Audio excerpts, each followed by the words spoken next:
Assalamualaikum warahmatullahi wabarakatuh. Kami dari kelompok 3 akan mempresentasikan materi tentang sistem dan struktur politik ekonomi Indonesia pada masa reformasi, yang dimana dimulai dari tahun 1998 sampai sekarang, serta Indonesia dalam panggung dunia. Adapun poin yang akan kami sampaikan yaitu perkembangan politik dan ekonomi pada setiap masa pemerintahan presiden. Ada Presiden B.J. Habibie, Abdurrahman Wahid, Megawati Soekarno Putri, serta Presiden Susilo Bambang Yudhoyono. Dan adapun materi perkembangan ilmu pengetahuan dan teknologi di Indonesia, serta landasan ideal dan konstitusional politik luar negeri bebas aktif.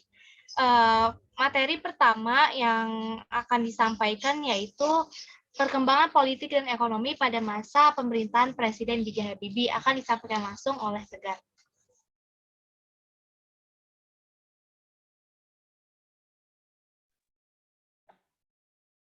Nah, jadi di sini saya akan membacakan perkembangan politik dan ekonomi pada masa pemerintahan Presiden B.J. Habibie. Jadi, perkembangan politik dan ekonomi pada masa pemerintahan Habibie adalah kebijakan dalam bidang politik pada masa B.J. Habibie diantaranya, pertama, mengganti 5 paket undang-undang dan 3 diantaranya diubah agar lebih demokratis. Nah, yang dimaksud itu yang dahulunya undang-undang mempunyai 5 paket.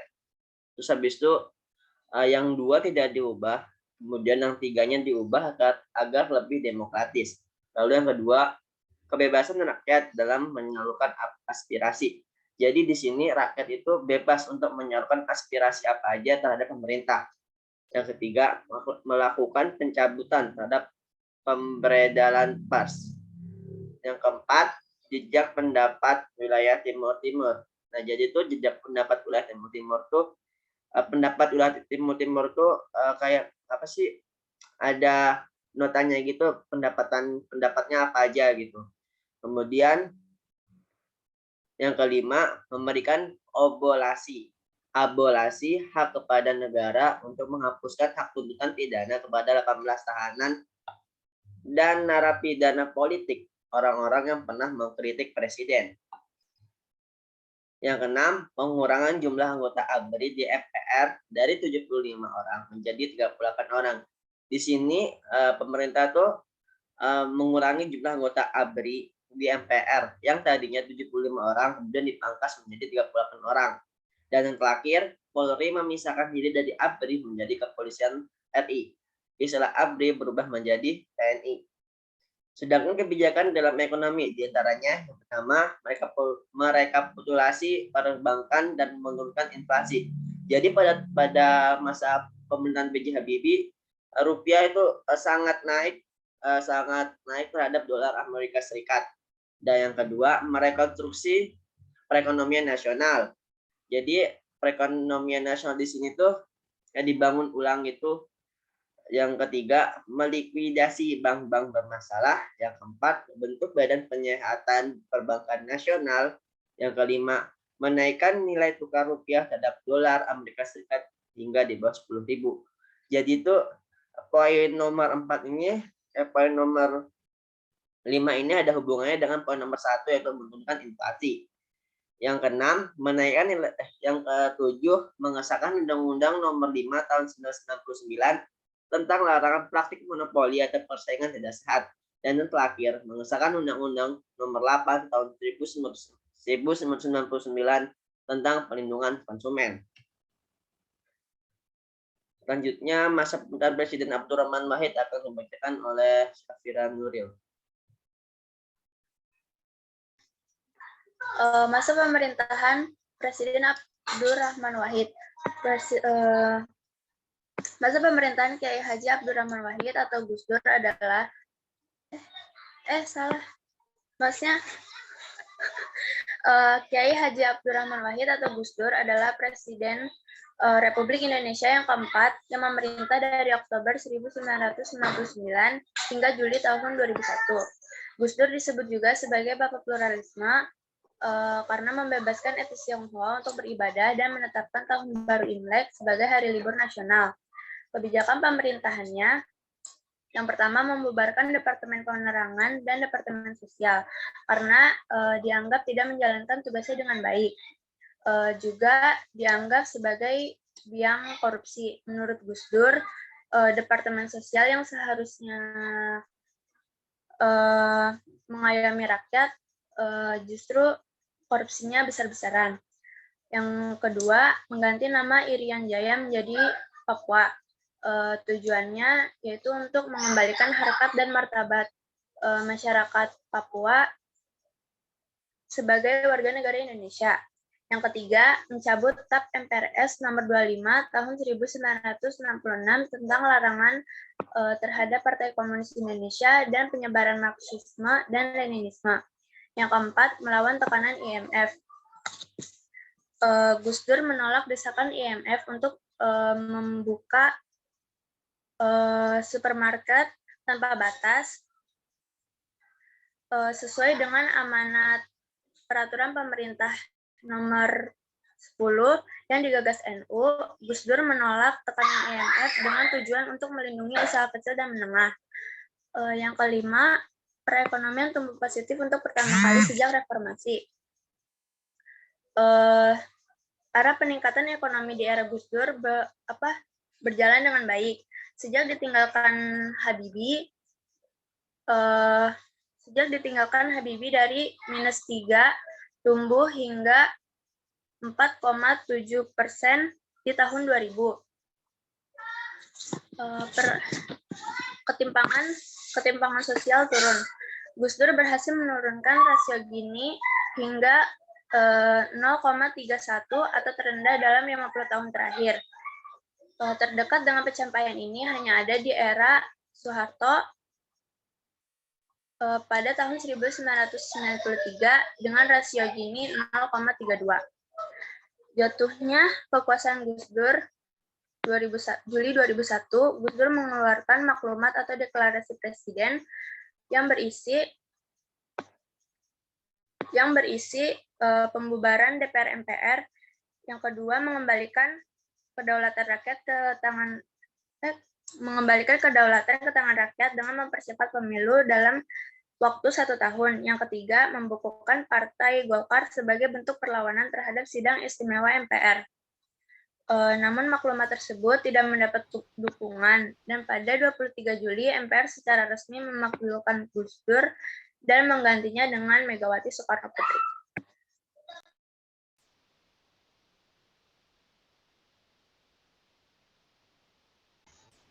Selanjutnya masa pemerintahan Presiden Megawati Soekarno Putri. Presiden Megawati mengawali tugasnya sebagai Presiden kelima Republik Indonesia dan membentuk kabinet yaitu gotong royong. Kabinet ini memiliki 5 agenda utama, yaitu yang pertama menghapus KKN atau korupsi, kolusi, dan nepotisme. Yang kedua menyusun langkah untuk menyelamatkan rakyat dari krisis berkepanjangan. Yang ketiga meneruskan pembangunan politik. Yang keempat, mempertahankan supremasi hukum. Yang kelima, menciptakan situasi sosial yang kondusif. Lalu ada juga kondisi politik pada masa pemerintahan Presiden Megawati. Yang pertama, membentuk kabinet gotong royong.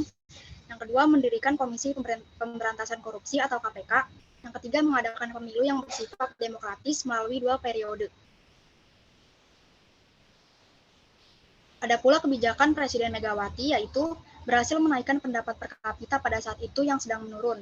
Lalu yang kedua, menjual Indosat untuk menaikkan pertumbuhan ekonomi Indonesia. Yang ketiga, mensosialisasikan UU nomor 18 tahun 2001 tentang otonomi khusus Provinsi NAD atau Nangro Aceh Darussalam. Yang keempat, mendirikan Akademi Intelijen untuk pertama kalinya. Yang kelima, berhasil menyehatkan perbankan nasional yang runtuh setelah krisis ekonomi 1998. Yang keenam, Indonesia berhasil keluar dari IMF pada tahun 2003. Lalu, selain ada kebijakan, ada pula konflik pada masa Presiden Megawati. Yang pertama, adanya 2 provinsi yang rentan untuk melepaskan diri dari Indonesia, yaitu Aceh dan Papua. Yang kedua, Pulau Sipadan dan Ligitan yang masuk ke dalam bagian dari Malaysia.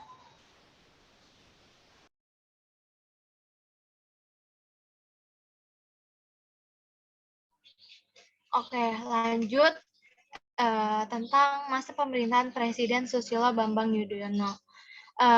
Pada 20 Oktober 2004, SBY diangkat sebagai Presiden Republik Indonesia.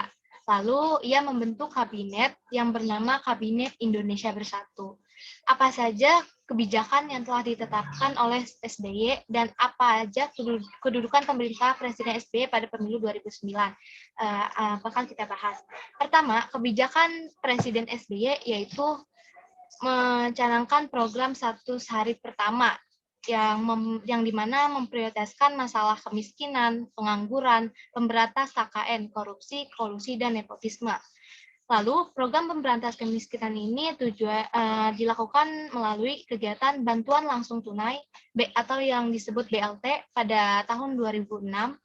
Lalu, dengan dianggarkannya sebesar 18,8 triliun untuk 19,1 juta rumah tangga. Lalu diberikannya berupa bantuan tetap, pendidikan, kesehatan, rata-rata sebesar 1,3 juta per rumah tangga. Yang kedua, yaitu perbaikan lingkungan.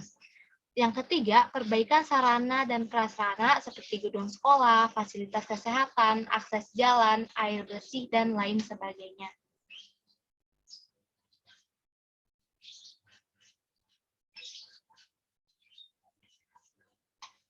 Kebijakan Presiden SBY di bidang kesejahteraan masyarakat sejak krisis yang terjadi pada tahun 1988, kondisi ekonomi masyarakat masih belum pulih pada saat itu. Dan berbagai upaya yang dilakukan Presiden pada pemerintahan sebelumnya belum mengakibatkan perubahan ke arah yang lebih baik, serta perekonomian Indonesia itu belum berhasil.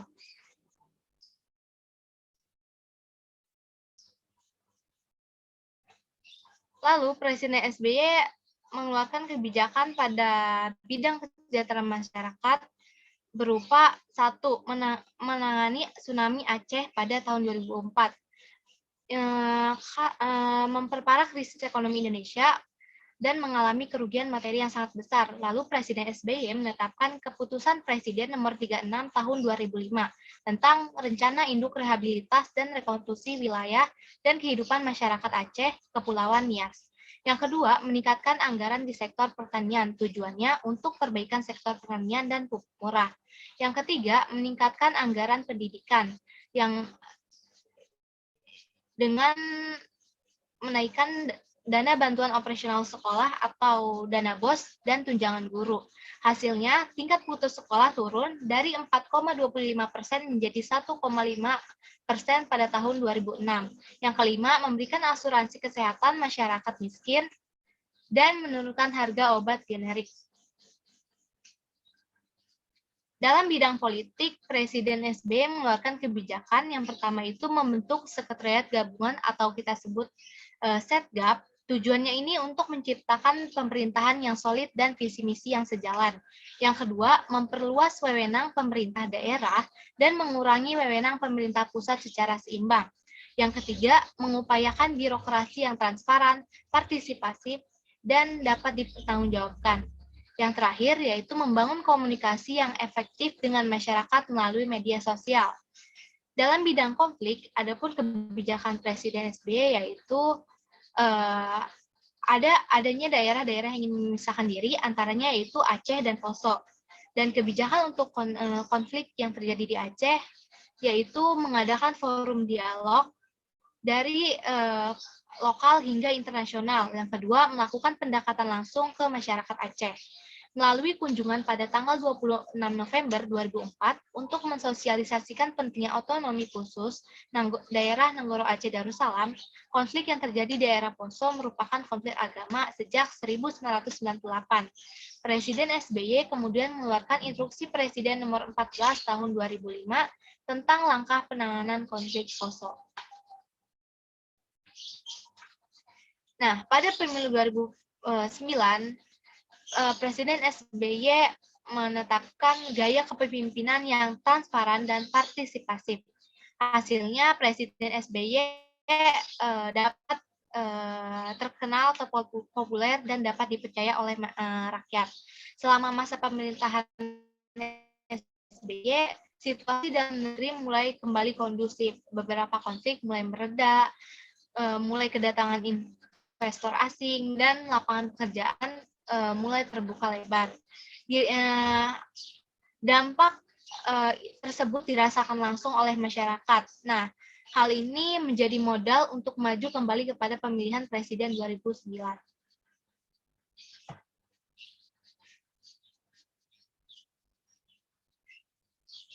Nah, materi selanjutnya akan disampaikan oleh Syafira. Perkembangan ilmu pengetahuan dan teknologi. Di sini saya akan membahas tentang Nurtanio, industri dirgantara nasional. Pada tahun 1976 didirikannya pabrik pesawat terbang di Bandung yang diberi nama Industri Pesawat Terbang Nurtanio atau IPTN yang menggunakan teknologi lebih canggih dan mengacu pada teknologi Jerman dengan B.J. Habibie sebagai presiden direkturnya. Habibie menggandeng industri-industri pesawat Eropa seperti MBB dari Jerman dan CASA dari Spanyol. Hasil dari kerjasama ini diperolehnya lisensi pembuatan helikopter NBO 105 dan CN 235. Berbagai hasil pesawat terbang yang berhasil diproduksi PTN yaitu antara lain NC 212-100, helikopter NBL 412, NAS 332 Super Puma, CN 234, CN 235, CN 250, dan N 2130. Berbagai industri pesawat terbang dunia yang bekerja sama dengan IPTN yaitu General Electric dan Boeing. Kerjasama ini bertujuan untuk meningkatkan kemampuan manajemen IPTN agar efisien dan mampu berproduksi secara maksimal. Terima kasih.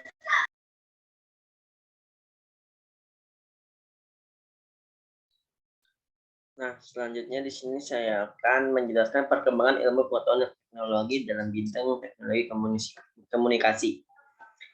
Jadi, teknologi informasi dan komunikasi modern Indonesia sangat terpengaruh oleh penemuan-penemuan baru yang ada di negara industri Eropa dan Amerika.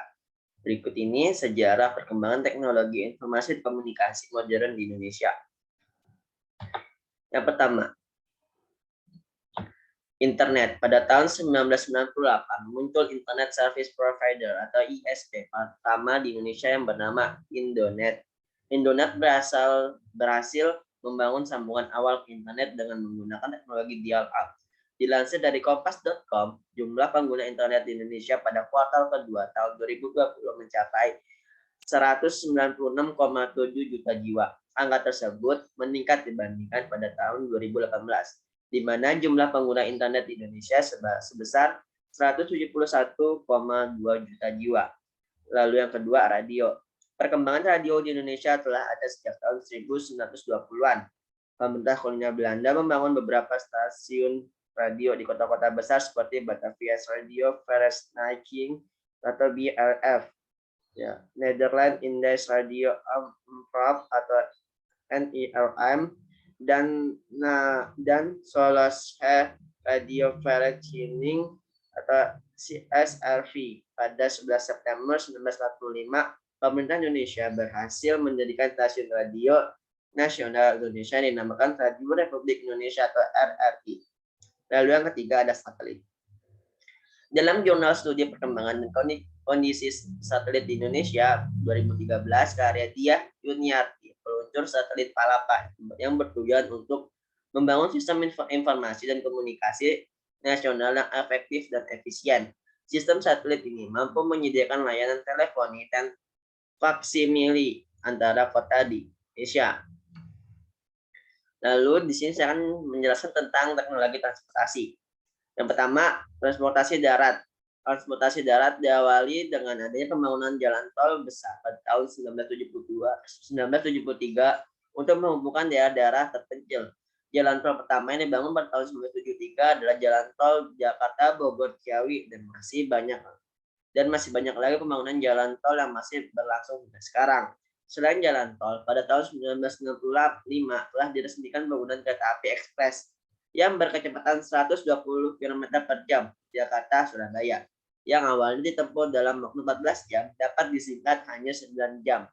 Berkat perkembangan iptek, sampai sekarang transportasi Indonesia berkembang lagi dengan dioperasikannya KRL, kereta rel listrik Jabodetabek, LRT, dan MRT. Lalu yang kedua, transportasi laut. Bidang transportasi laut telah mengalami perkembangan pesat di Indonesia. Selama Replita 5, upaya yang dilakukan pemerintah dalam pengembangan saluran transportasi laut adalah merehabilitasi dan meningkatkan kapasitas infrastruktur yang ada seperti pengadaan kapal feri, pengangkutan barang, perbaikan pelabuhan, dan dermaga untuk memperluas dan mempercepat lalu lintas antar pulau. Lalu yang ketiga, transportasi udara. Perkembangan transportasi udara ditandai dengan semakin mudahnya dan cepatnya perjalanan melalui udara, baik antar pulau maupun antar negara, yaitu dengan tersedianya pesawat angkut penumpang dan maskapai penerbangan nasional seperti Garuda Indonesia, Merpati Air, Adam Air, Lion Air, Sriwijaya Air, Asia Air, dan lain-lain.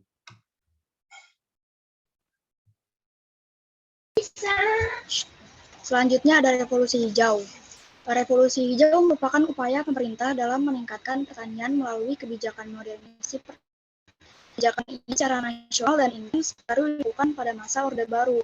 Ada pula kegiatan yang dinamakan demonstrasi massal atau DEMAS yang dilakukan oleh mahasiswa Fakultas Pertanian Universitas Indonesia pada 1960. Program DEMAS ini menerapkan penggunaan varietas unggul, pupuk kimia, pestisida, perbaikan tata cara bertanam, dan penyediaan sarana irigasi yang baik. Aktivitas ini dikenal sebagai panca usaha tani. Pada tahun 1964, pemerintah merumuskan program tersebut menjadi program bimbingan massal atau BIMAS. Program ini merupakan pengembangan dari DEMAS yang aktivitasnya meliputi penyuluhan pertanian dan pemberian kredit modal kepada petani.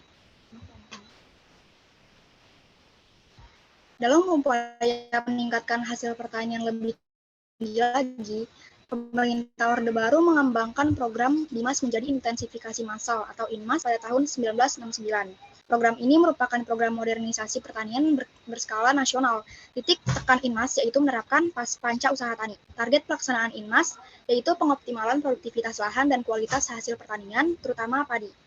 Dalam upaya meningkatkan hasil pertanian, pemerintah melakukan penataan INMAS menjadi intensifikasi khusus atau INSUS.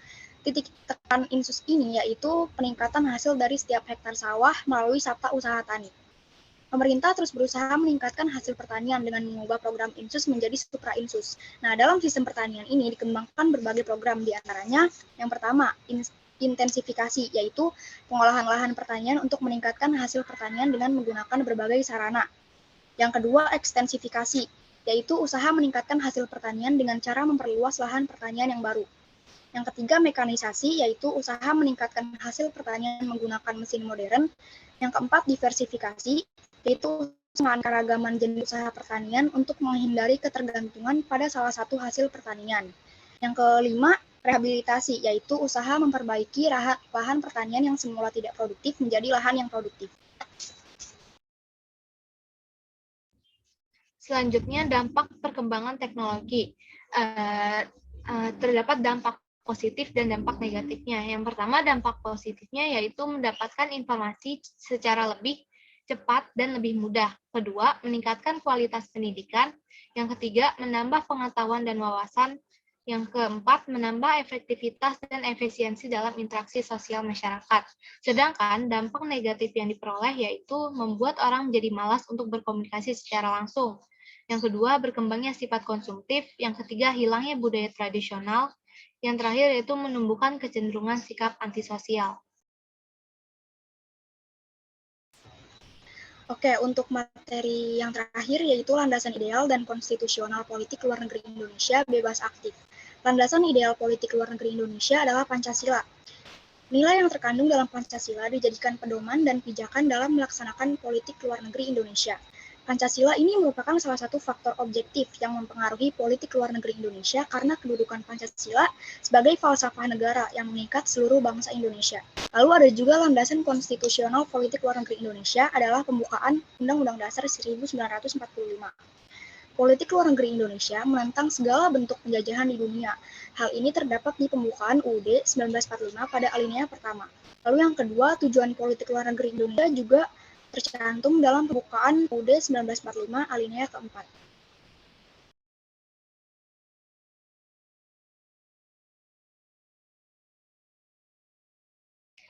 Sekian yang dapat kelompok kami sampaikan. Kurang lebihnya mohon maaf. Wassalamualaikum warahmatullahi wabarakatuh. Waalaikumsalam warahmatullahi wabarakatuh.